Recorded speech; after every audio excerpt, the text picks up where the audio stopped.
B-boy. From the old to the new, still a B-boy. Too bold for the school, still a B-boy. East Coast to the West, B-boys worldwide. We supposed to be blessed, still a B-boy. This week, we have a true B-boy in more ways than one. Yeah. As part of Ice-T's Rhyme Syndicate, his voice was heard by millions. B-boys, B-girls, welcome the Syndicate Sniper, Donald D. Oh, What yeah. is up, man? What's good, man? I'm glad to be here and finally get to talk some hip hop with you. Right. Let's go.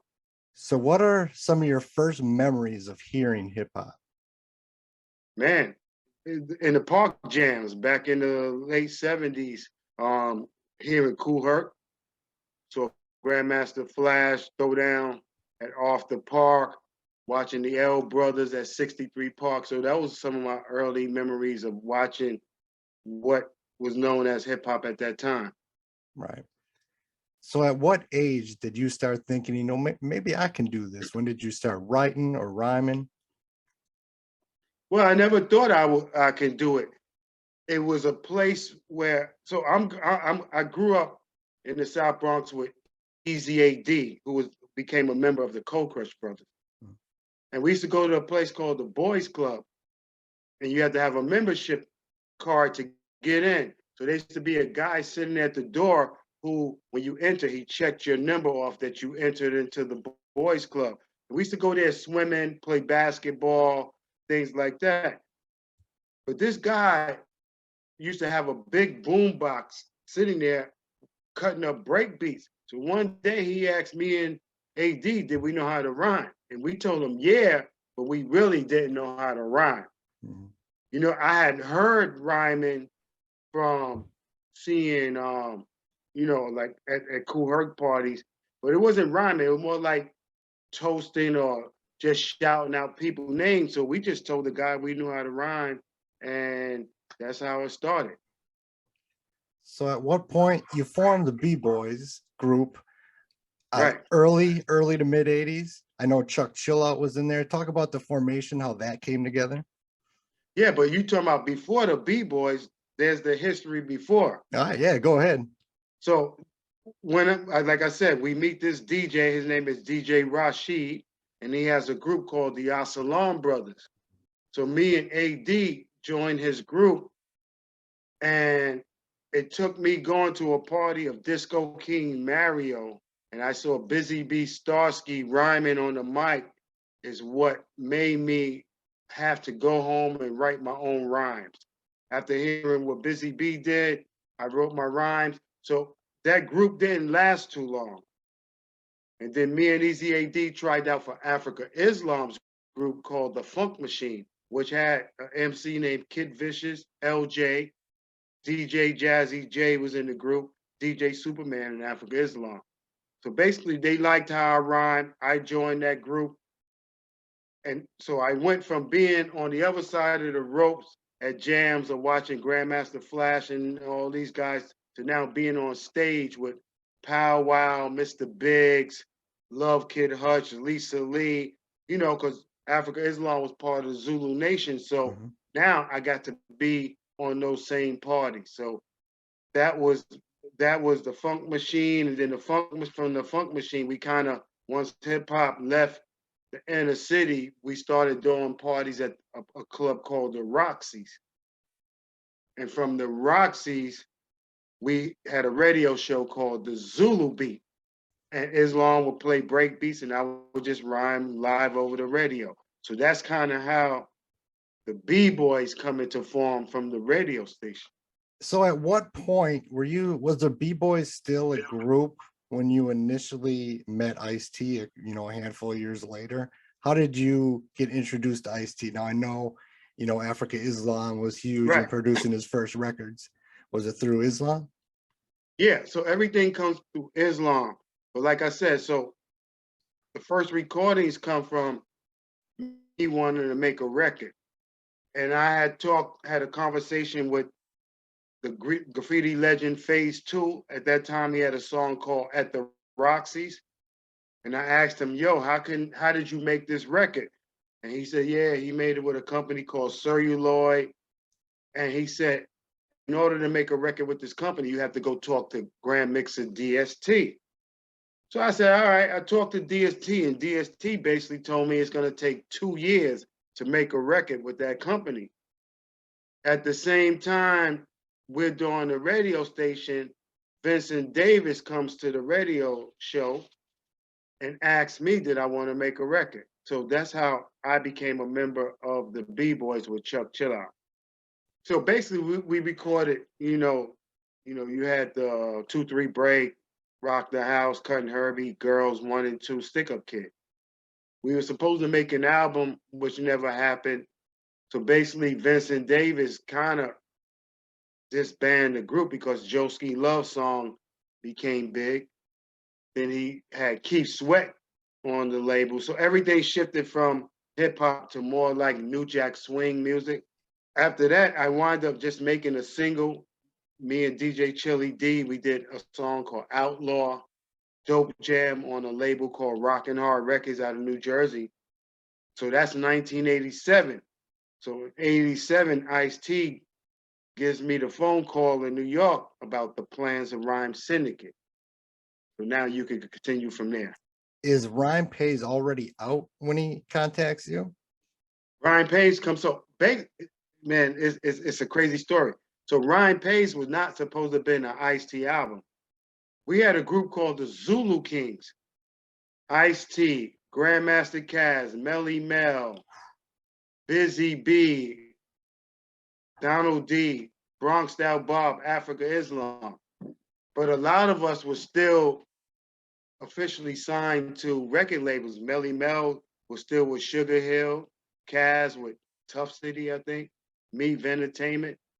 So we had problems getting releases. So basically, the only one that really didn't have anything going on with another company was Ice. So the Zulu King project became Rhyme Pays the album. And that's how that started, with Ice getting that deal on celluloid. So 87, he did that album, and then the rest was history. Ice-T starting the Rhyme Syndicate, which at the time there weren't a lot of people, making these, super groups, which you see all the time now. But first time we hear you is on Power. Talk about the process of that, and when that comes out, seeing millions of people hearing a verse that you wrote and spit. Right. I mean, well, if you go back a little bit, we did the Rhyme Syndicate Coming Through album. Right. So like I said, in 87, Africa Islam moves to Los Angeles. I actually meet Ice-T in 1985. Africa Islam takes me on a trip to LA, and that's when I meet Ice-T. So at that time, we had just recorded the song Girls. So I'm playing this song. I didn't know I was known in California. They had already knew me from the 2-3 Break, Rock the House, Cutting Herbie. So you fast forward a few years later, Ice-T in Islam calls me in 1987 to find out the situation with Scott LaRock. If you go back to when Scott LaRock got killed. Mm-hmm. So during that phone conversation, Ice-T tells me the plans of Rhyme Syndicate. A year later, he gets the go-ahead to do the Rhyme Syndicate Coming Through album. So he basically said, yo, D, I can send you money to go in the studio in New York, or I can fly you to California. I said, yo, I want to go to LA. So I bring along with me Kid Jazz, which they were the group Domination, DJ Chili D, and we go to LA, and I make the song The Name of the Game with me and Bronx Style Bob. We record this song, then I go back to New York. The summer of 88, Ice-T calls me and says, yo, there's a plan for a tour called the Dope Jam Tour. And at this time, he's making the Power album. He says, yo, you need to get out to California. So that's when I officially moved to LA. We record the song The Syndicate on the Power album, and the rest was history. We go out on tour that summer with Eric B. and Rakim, Dougie Fresh, Kool Mo D, Bismarcky, and Boogie Down Production. And that Rhyme Syndicate Coming Through album, a lot of people, you were on it. Low Profile, which is an early Dub C. group. Yep. You know, I was big in the low profile. We got an early Everlast, I believe he's Yep. on Rhyme Syndicate Coming Through. Bronx Style Bob, Divine Styler. I mean, people weren't putting Also, out the group compilation. TDF, which Yes. became Tim Story, who became the famous movie producer, is from that group. Mhm. All the movies he produced, A Barbershop, Spider-Man, Tom and Jerry. He has a whole list of movies. He became a movie producer. So a lot of people came out of that Rhyme Syndicate coming through. Also, Nat the Cat, who's one of Right. the most incredible MCs ever. Ever. Yep. And also the Spin Masters. Can't forget them. So we got Power that comes out. Right? It's selling. You're the Dope Jam tour, living it up. The next project would be your solo album came before Iceberg. Am I correct? I think so. It's funny because Notorious. I wrote Notorious on the tour bus traveling from city to city on the Dope Jam tour.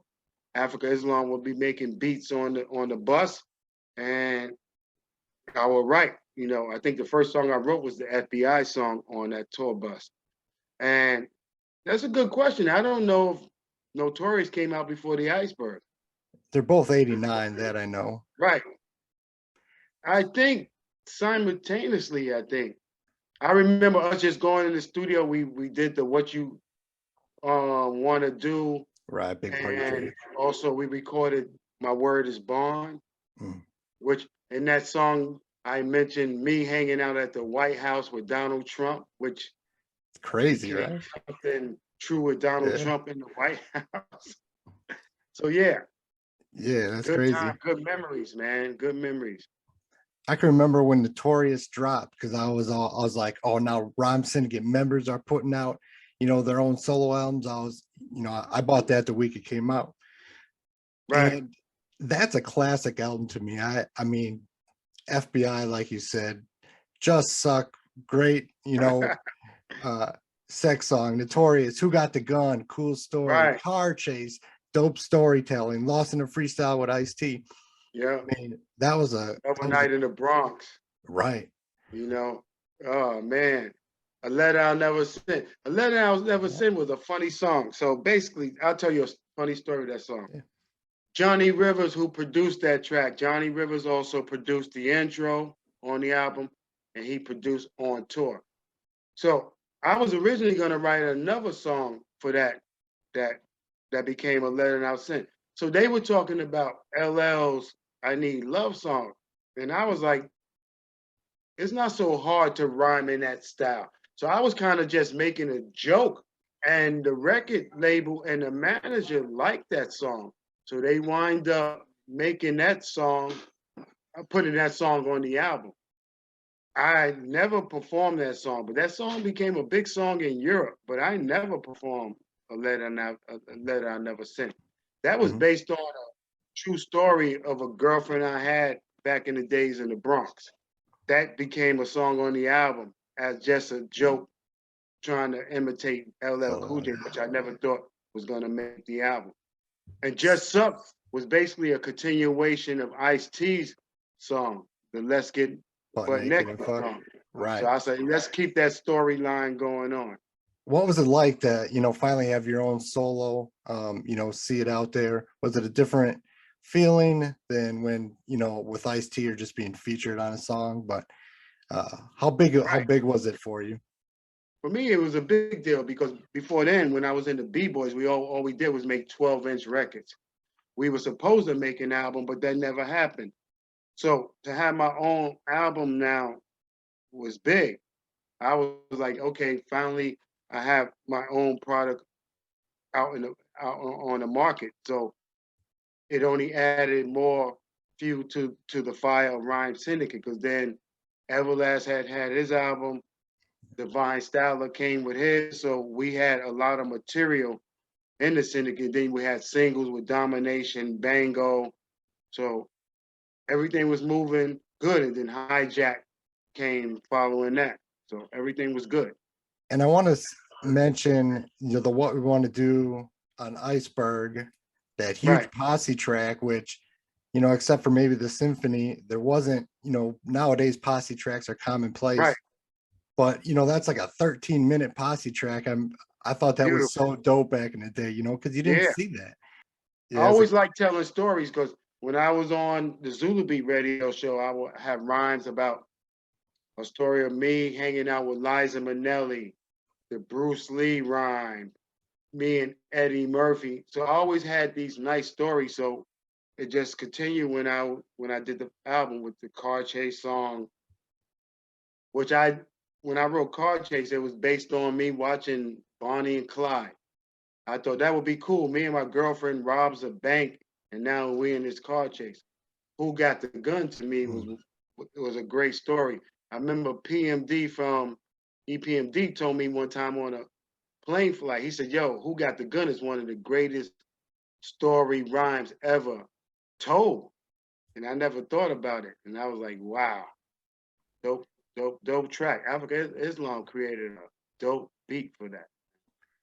and same with Word is Bond. Great storytelling. You know, I know one verse was you're making up excuses why you were late, and Right. just really clever rhymes. Really, really Yeah. clever rhymes. Yeah, I always like telling stories, man. That was me. Before Slick Rick, I was the storyteller. The OG storytelling. Yeah.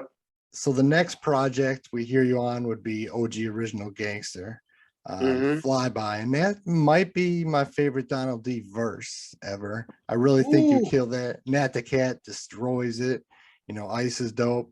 To me, Original Gangster is Ice-T in his prime. That's my Right. favorite Ice-T album.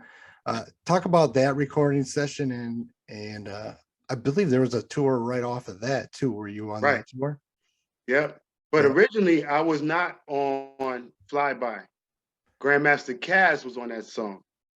interesting. Not the Cat, Caz and Ice. So what happened was Caz's record label, Tough City, said, "We want that song also on Caz's album." Warner Brothers was like, "No, this is an Ice-T song. Caz is featured on the song." So being that that song couldn't be on a Caz album, he had to be removed from the song.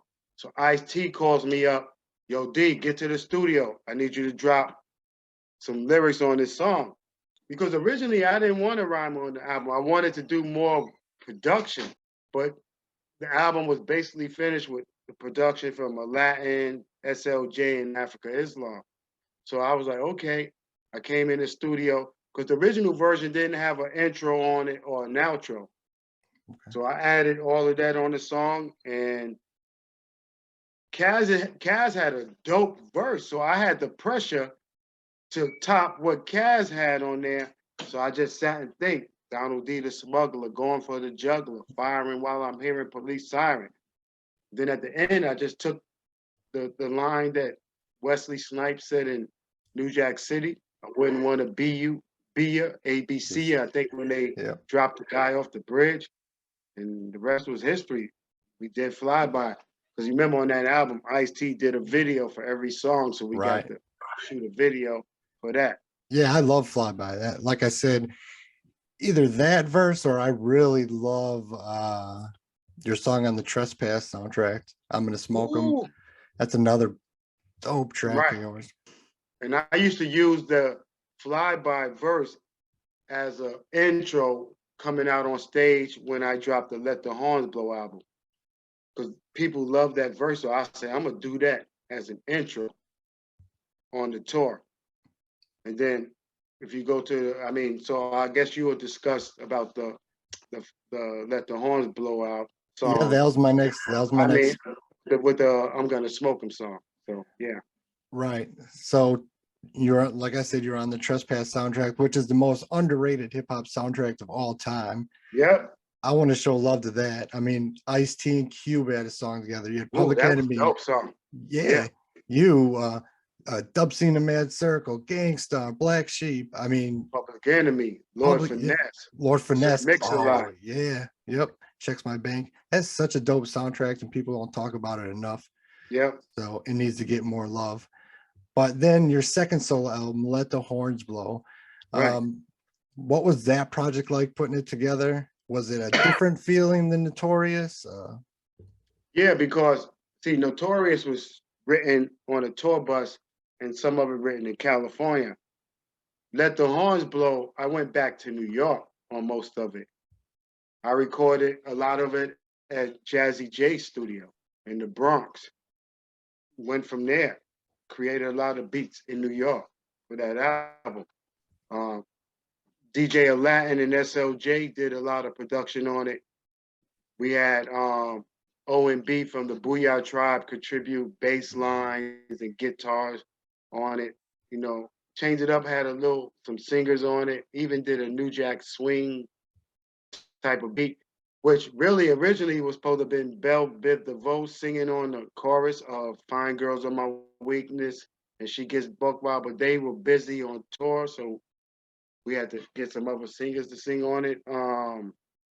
Originally, Trespass, I'm Gonna Smoke 'Em wasn't even on Let the Horn Blow because there was two versions of that album. The European release that had all the interludes. So if you go back to CIA, I have Gil Scott Heron in the intro, and then the break. Sniper on the Prowl originally have Just Begun horns in it. So a lot of things had changed on it because we couldn't get clearance on samples. I think I had Average White Band in the breaks of Let the Horns Blow. So we had to go back in the studio and remix it for the American release. So at that time, we're recording the song of the soundtrack of Trespass. So that's how I'm Gonna Smoke 'Em got to be on Let the Horns Blow Out. And Trespass was written based on Ice Cube's character in that movie. Ice Cube's character was crazy, always talking about he wanted to shoot somebody. So I wrote that song watching what he did in that film. And then, like I said, the Rodney King thing happened and the movie title was changed from Looters to Trespass. So here's a question that I've been wondering for over 30 Right. years. After Original Gangster, we don't see any more Syndicate members unless you count Evil E drop verses. Home Invasion, there's no Right. you, there's no Nat the Cat, why is that? Because the cop killer situation happened. Warner Brothers, so basically the whole uprising Right. of them wanting to, ban that album of the Body Count, which Ice-T had agreed to remove the song. But Warner Brothers was just a little piece of Time Warner, the corporation. So you had the president talking about what was going on with this song. It was just a lot of pressure. So basically, Warner Brothers dropped their whole rap division. So I lost my deal, Bronx Style Bob, Ice-T, but also Big Daddy Kane was on the label, Bismarck.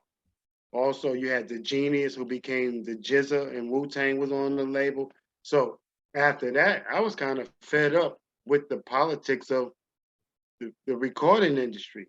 It wasn't fun no more. So I was like, okay, I'm just gonna start just making beats, which I wound up producing, Got a Lot of Love for the Home Invasion album. So that was why I just didn't want to really record music no more. I thought it was just too much going on. It wasn't fun anymore, basically. I like to ask everyone I interview if they have any crazy show memories, something that just bananas happened at a show. Outside of the fights that happened with people in the crowd acting crazy, Ice-T was it in Columbus, Georgia, when the police arrested him when they say you can't say any curse words on stage, and he said, F the police, and got arrested on the stage. Man, there was just so many. One was a crazy one. We was performing in Germany, and I was on stage, and they had like a platform, a whole bunch of people on there, and the whole platform fell, and they had mirrors, and all the people up top fell on the people below. That was crazy. The riot in Amsterdam when the locals was trying to get backstage and they couldn't get backstage, and then there's just a big riot broke out. the riot of body count in Italy. There's been a whole bunch of things that happened with us on tours, man. And we never had security, so we had to fend for ourselves, man. A lot of people might not know, but Rhyme Syndicate does live on today. Yeah. Yeah. You know, that's great. Talk about some of the newer members in Rhyme Syndicate that are keeping the name going. I want to show them some love. Right. So we got Jay Chills that's in California. We got Red Venom in Manchester. We got Dynamax, who was in America. You got some of the other generation that came after us from the FBI crew in Vegas, Gripster. Man, you put me on the spot to keep naming all these names. I can't even think of everybody else that came after. But there's so many that that we have. But the plan is, which I talked to Ice, to do a Rhyme Syndicate Coming Through, part 2. Mm-hmm. Actually, me and Ice had recorded a new song 2 weeks ago. Oh, damn. He recorded a verse on the new B-Boys album, a song called Hello that also features Chuck D on it. But then me and Ice T did a song called Never, which will be on the Rhyme Syndicate Coming Through part 2. So, dang, I can't wait which for will that. include some of the original members and some of the newer members. So I want to do a double album on that. Bring back, you know, the Rhyme Syndicate, you know, and then a lot of the ones that are based in Europe, get the hijack guys and just bring it back and try to do a Rhyme Syndicate tour. I want to do a documentary based on Rhyme Syndicate because that story I think needs to be told.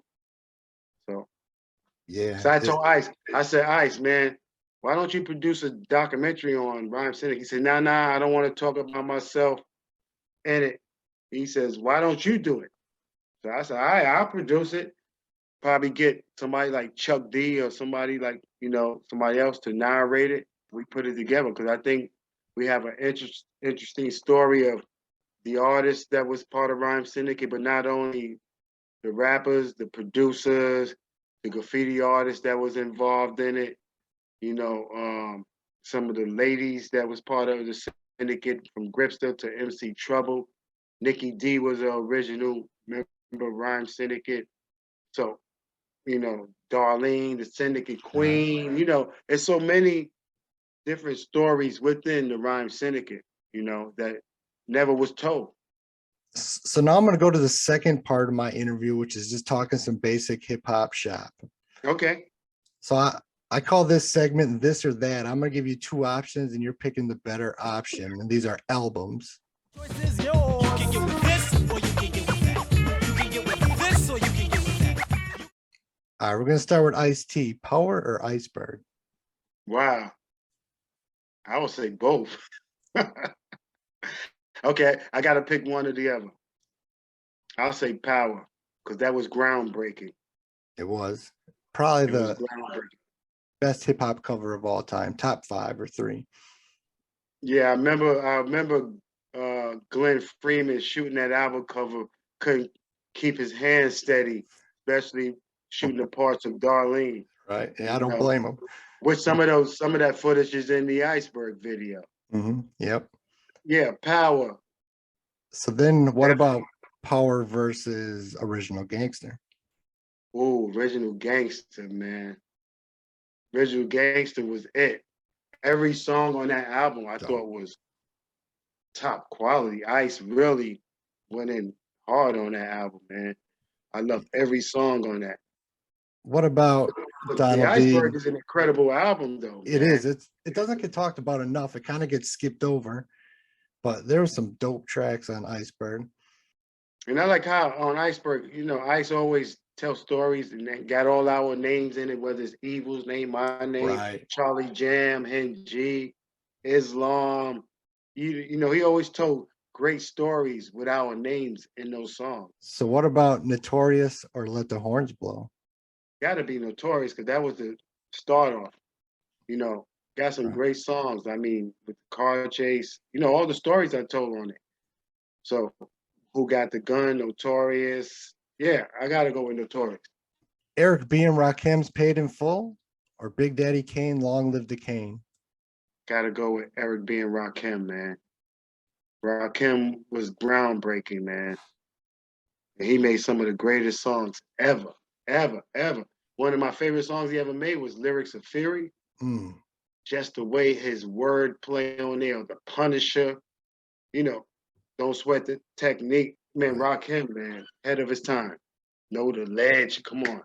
Oh. Peace. But Rakim, I tell you a funny story. Rakim is who got me into playing video games. We were on the Dope Jam tour. He used to have Rakim play baseball. So at that time, Nintendo was Mhm. the game. So he used to kick my butt playing it because I never had played it. So during that tour, we had a break. We went back to California to film Your Pusher Man video. While we in California, I buy my own Nintendo and was practicing. So when we got back on the tour, he couldn't just beat me. I knew how to play it. So he got me into video games, learning how to play that. What about Dr. Dre's The Chronic or Snoop Doggy Style? I'm going with Snoop. Snoop's first album was groundbreaking. Even though Dre's joint, you can't go wrong because Snoop is all on Dre's album. Right. So, wow. But I'll go with Snoop. How about Boogie Down Productions' Criminal Minded or Public Enemy Yo Bum Rush the Show? I'm going with Criminal Minded. Criminal Minded was it. Then what about Public Enemy Nation of Millions or Fear of a Black Planet? Nation of Million. Yeah, that's That the to right me, answer. that's the greatest rap album of all time, man. Greatest rap album of all time. What about Run DMC King of Rock or Beastie Boys License to Ill? I'm going with Run, even though the Beasties album was incredible. How about Wu-Tang Clan 36 Chambers or Naughty by Nature's self-titled debut? Wu-Tang, another groundbreaking album. All them Yeah, MCs in one click. NWA Straight Outta Compton or the Ghetto Boys We Can't Be Stopped? That's a hard one right there. I'm gonna go with the Ghetto Boy because I always like Bushwick Bill was always very witty with some of the stuff he was saying, Right. and he just made me laugh with some of his lyrics, man, ahead of his time. And you know, Right. Bushwick Bill, I remember before he passed away in 2018, we did an interview. Me, him, and Hen G was on an interview in LA, and the guy asked Bushwick Bill, "So, where are you from?" And Bushwick says, what does my name say? What is my name? The guy said, Bushwick. He says, well, where's Bushwick? The guy's like, Brooklyn? He said, well, I'm from Brooklyn. It was just hilarious how he said it. He had everybody cracking up. And I remember a story when we was on Public Enemy tour and we was in Chicago, and the police were telling us backstage that we had to turn our hats around. We couldn't wear them like this because it was a gang thing in Chicago. Mm-hmm. Bushwick Bill was refusing to turn his hat around. And he was like, nah, I'm not. He's like, I ain't hearing this nonsense. So he was cracking me up, man. He had me laughing so hard, man. Lastly, I'm going to do something. I'm going to Right. name someone's name, and you need to tell me what's the first thing that comes to your head when you hear their name. Mm. I'm going to start with Africa Islam. The Zulu Beat radio show. President of the Zulu Nation at that time. Producer of my record, Ice-T Records, man. Him and Jazzy J, the first tag team DJs in the history of hip hop. Man, the innovator. He gave me my big shot of being big time in the industry. Yeah, he needs to be brought up more when people are talking about. Yeah, about producers. They don't Right, talk no about doubt. him enough. I agree. Yeah. What about Kumo D? Innovator of rhyme style, man. The first to do fast rap. Big word. I used to say he was more like the educated rapper before the educated rapper of UTFO. Mm-hmm. Love Kumo D swag. Talked about him before. What about Melly Mel? The GOAT. I learned a lot watching Melly Mel going to parties, man. He showed me how to put words together in different rhyme patterns. To be honest, I learned so much of just watching the Furious Five at the jams, of learning how to rock crowds from Cowboy echo chamber for Kid Creole, being smooth from Raheem, and just being with the wordplay of Melly Mel. So I learned so much, and just being that flamboyant guy from Scorpio. So Right. Mel, and it's funny because back then I didn't know Mel, but then later on I wound up recording songs with Mel and became good friends with Mel. What about LL Cool J? Ladies love Cool J. Wow. LL Cool J made MC step it up. His wordplay, just his aggressiveness. I thought when he made Rock the Bells, Hmm. I was like, whoa, the game has changed of him just bragging. Because before then it was a lot of party rapping. You know, LL was witty with his wordplay, telling some good stories. Told a great story on the Break of Dawn. You know, I just thought LL was an incredible rapper, man. From the time when he was in Crush Groove, what he did there, Radio, I'm Bad, all those joints was groundbreaking songs, man. So yes, LL played, kind of, I kind of started making songs once when I heard songs like he did Around the Way Girl, Right. kind of influenced me to do songs like Sniper on the Prowl. So LL was definitely an MC that I thought raised the bar. When LL and Ice-T had that little beef in the late 80s, how serious was it from at least the Syndicate's point of view? Because LL would make whole verses and Ice-T would take little shots, but Ice-T never recorded like an entire song to see LL Cool Right. J. What was it Yeah. like from your guys' point of view while this was happening? I'm just curious. It was cool, man, because that was when you could battle on wax. Because I mean, Right. I just first mentioned LL. I think it's on the Syndicate song, Mhm. and I kind of uh, said something in that song. I think if I go back to the lyrics, where I say this ain't science class. I can't remember how I what Same all the science lyrics. class, yo, but it's science from the rhyme boss of the Syndicate Alliance. Well, I think I says, how many times can you say you're deaf? I'm Oh, bad. I'm Your punk bad. say You're you're right. breath. Yep. So Ice kind of set it off from that song. So we chimed in. And I just remember there was a time when we was in New York when LL walked in the party and Ice had confronted him, but then it kind of was squashed, with Bambaataa and them. Don't take it to the streets, battle on wax. So it didn't really get too serious to where it came to fist fighting and all of that.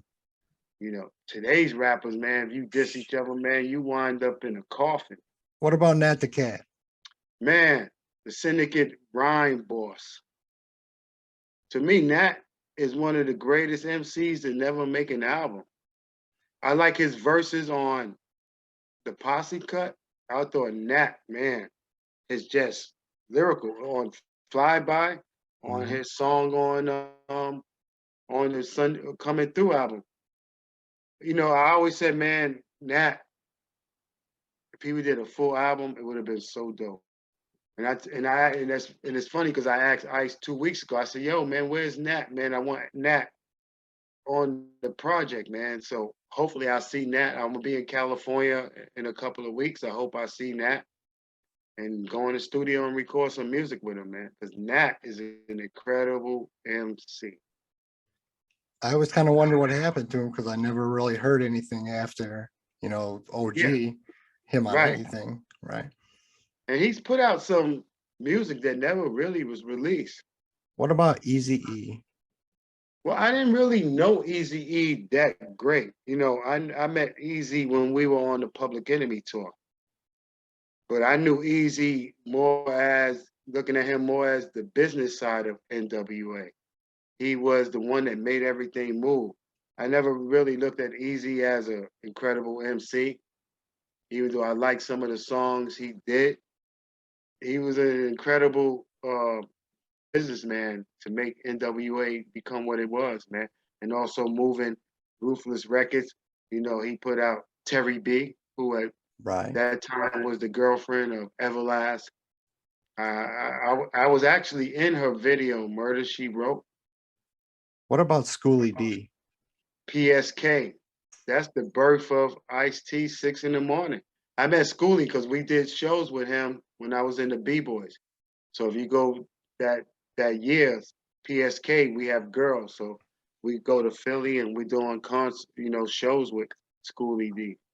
Incredible, incredible. He was ahead of his time, not only with that song, but putting out his own music.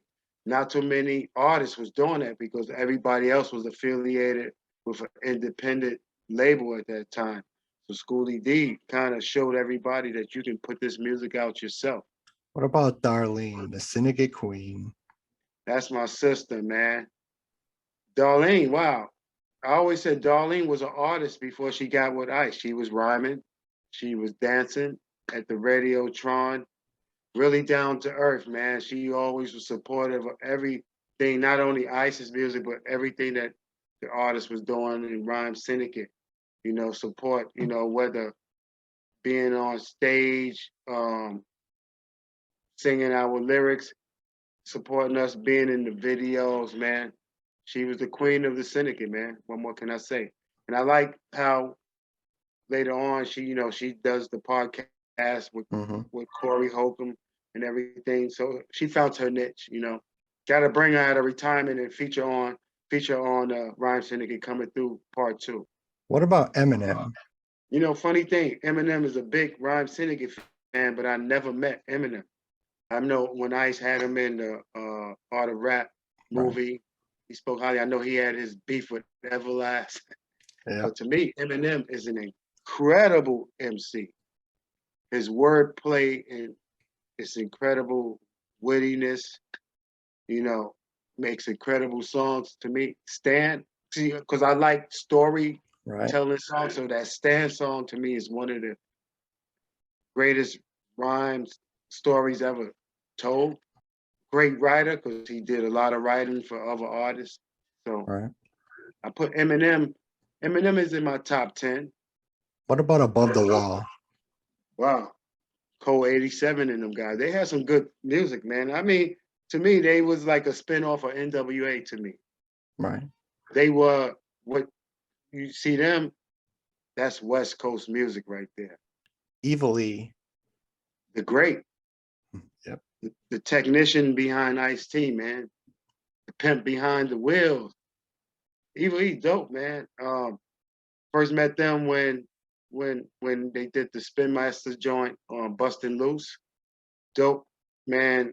DJing for Ice, but also many times he DJ for me on shows. So dope. He's a great showman DJ. Set it off, scratching, did his thing, man. Always been down with Ice from day one, man. How about Everlast? E-Dub.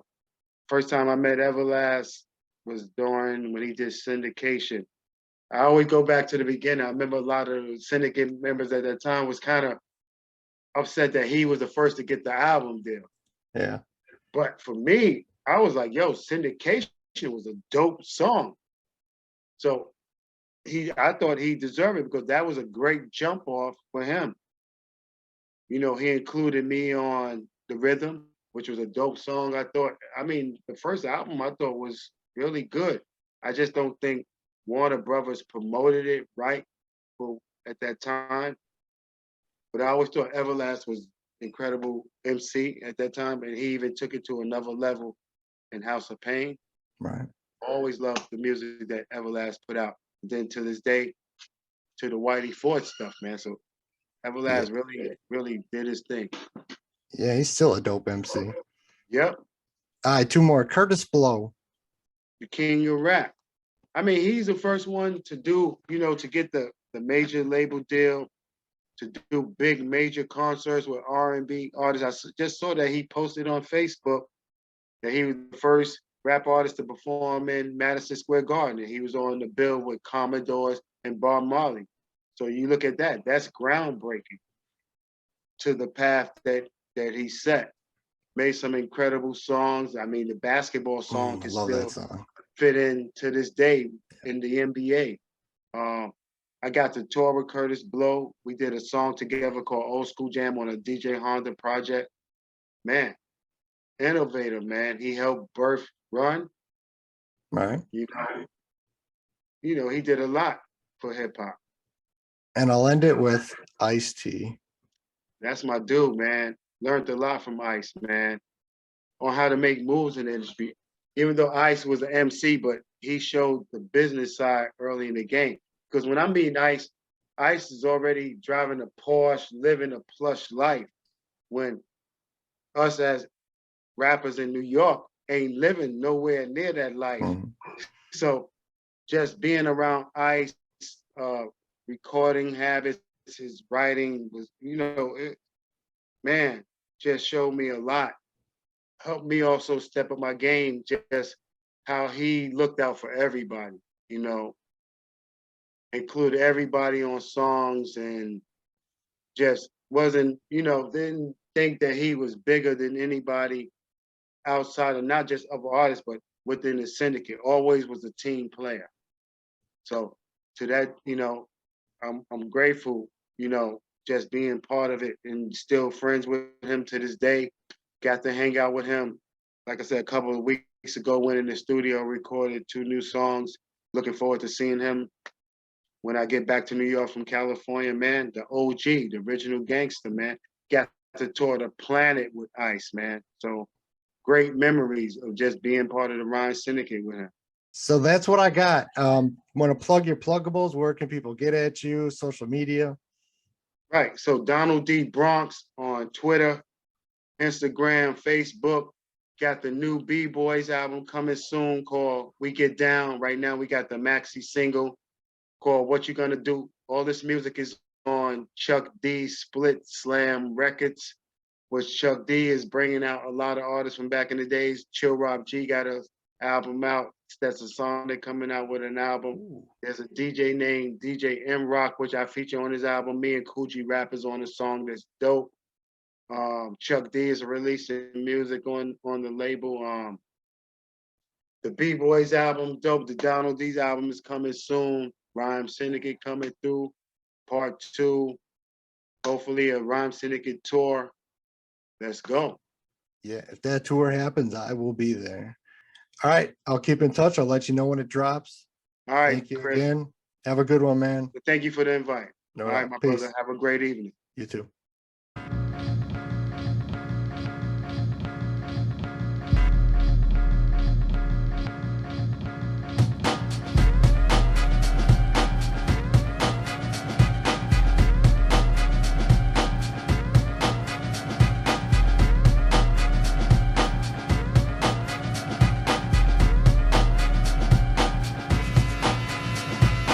In the street, blood is spilled. My sniper skills make me lethal and ill.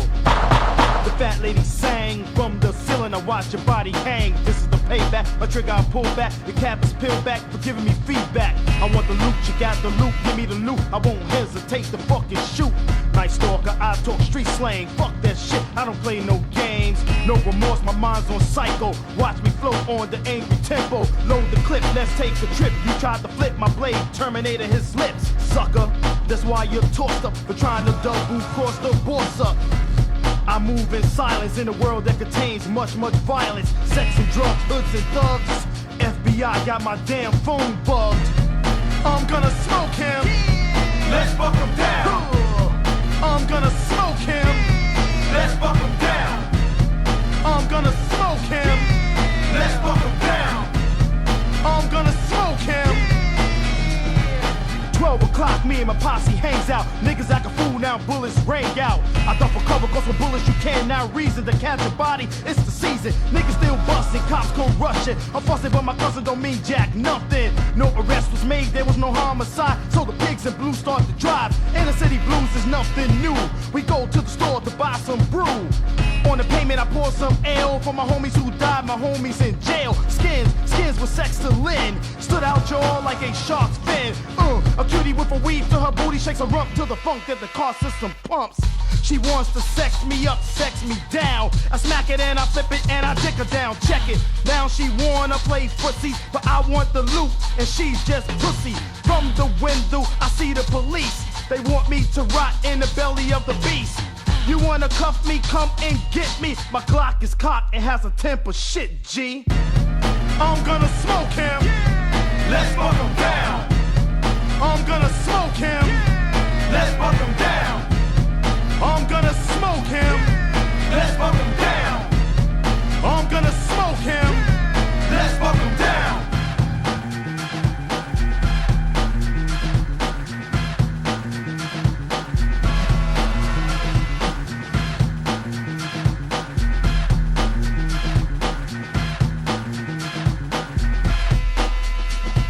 Shotgun blast, he died real fast. In the ghetto back alley, he lays in trash. He did low, so I had to fuck him. I thought he was your man. Yo, nigga, fuck him. Police sirens, let's make a move. Criminal smooth, pimp daddy cool. Eyes on my jewels, I pull out my toolie. Meet your maker, you know good stoolie. Damn, I smell police creeping. Damn, even when Donald he's sleeping. Say hello to my little friend, the Desert Eagle. Adios, amigo. Gangsta Chronicle, you read the articles. Razor to the neck, I'm wet from sweat. Vigilante serving them death blows. The sinister claw rips away the jaw. Decapitated by the guillotine. The aftermath, a bloodbath scene. Beware of the looter, the syndicate sniper. I'm the sharpshooter. I'm gonna